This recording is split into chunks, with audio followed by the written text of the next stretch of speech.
Taylor Swift's music has been wiped from TikTok.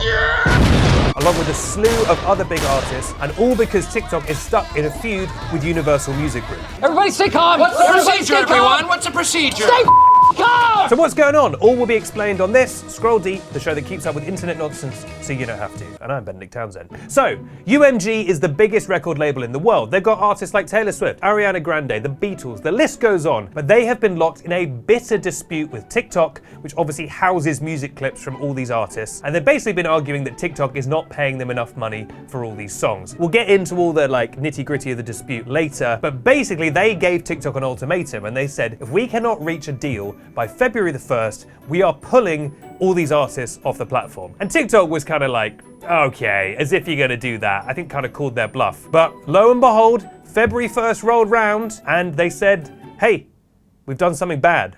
But why does it feel so good? No deal was reached, and now, at the time of recording, it might have changed if you're watching this in the future, but at the time of recording, these artists are just gone from the platform. If you make or have already made a video with a Taylor Swift song in it, that video will be mute now, unless you have one of those kind of bootleg uploads, but the official audio is just gone. Taylor can't be in your video right now, because she's dead.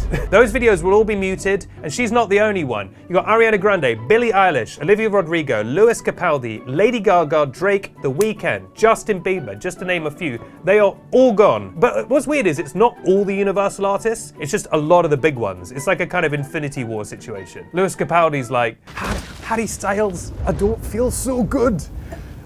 I bleed into dust! And then he dies. So how did this big spat go down? Well, basically it started when Universal penned a particularly salty letter on its website called Why We Must Call Timeout on TikTok. And they accused TikTok of trying to bully and intimidate them into, quote, accepting a deal worth less than the previous deal. They also flexed that TikTok apparently accounts for, quote, only 1% of their total revenue, which they said was evidence of, quote, how little TikTok compensates artists and songwriters despite its massive and growing user base. If there's anyone who should not really be talking about compensating artists, it is perhaps a giant record label. They also accused TikTok of shady tactics. They said that when their negotiations were stalling, TikTok tried to intimidate them, quote, by selectively removing the music of certain developing artists while keeping the bigger ones. To intimidate them, they started taking their smaller artists off TikTok. All those new artists who's called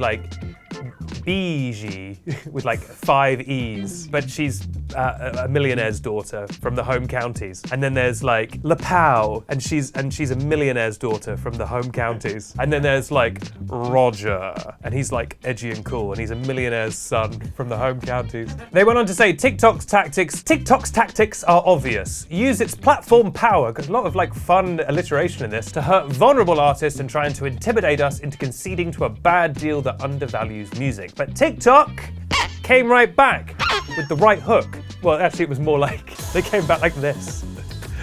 You know, that's how TikTok fights. They called Universal greedy. Greedy! And they'd know because they've got Ariana Grande on the books. And they accused them of pushing false narratives, and they said, quote, despite Universal's false narrative and rhetoric, the fact is they have chosen to walk away from the powerful support of a platform with well over 1 billion users that serves as a free promotional and discovery vehicle for their talent, which, is arguable. TikTok has been able to reach agreements with every other label and publisher. Clearly, Universal's self-serving actions are not in the best interests of artists, songwriters, and fans. So, in the words of Ken Watanabe, let them fight. A lot of people think that's from a movie. It's not. Ken Watanabe just said that one time, and someone happened to be gifting nearby and caught it on tape. And again, this is all at the time of recording. Knowing our luck, this will probably be all resolved by the time we publish this. But right now, when I'm recording this is correct. So don't you go to the comments and go, it's been resolved. This is time travel. You're in the past with me, and it's still happening here. All right?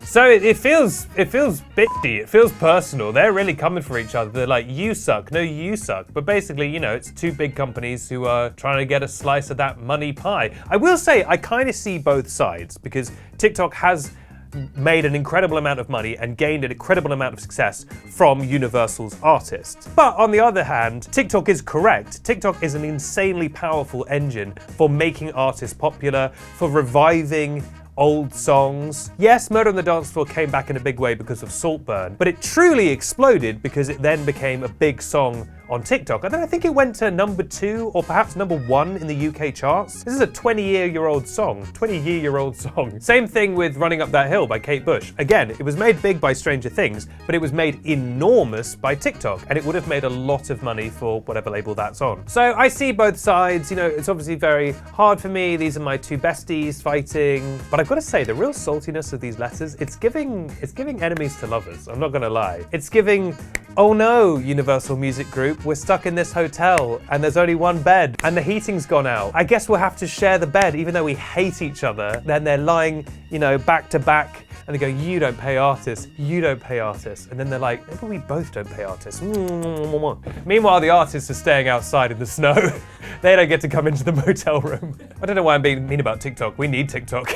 we love TikTok. Scroll Deep loves TikTok. Let's make that clear. And I guess we also love the Universal Music Group. What we love here on Scroll Deep is we love corporations and we love companies and we hate those greedy artists always trying to steal all the money. Haven't you got enough pennies from Spotify? You need to try and take money from hardworking record executives. But what do you make of all this? Here's a question. Would it make you want to use TikTok less if this music was missing, even if it's temporarily missing? TikTok has quite cleverly evolved to not just be a platform where people dance to songs, but the songs are still a huge part of TikTok. Let me know in the comments down below. And of course, make sure to follow for all the latest online internet news.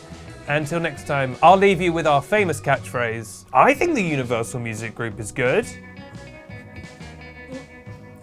We've always said that. All of Yeet's songs are gone. Yeet. Yeet. Who's Do you Yeet? know who Yeet is? Yeet!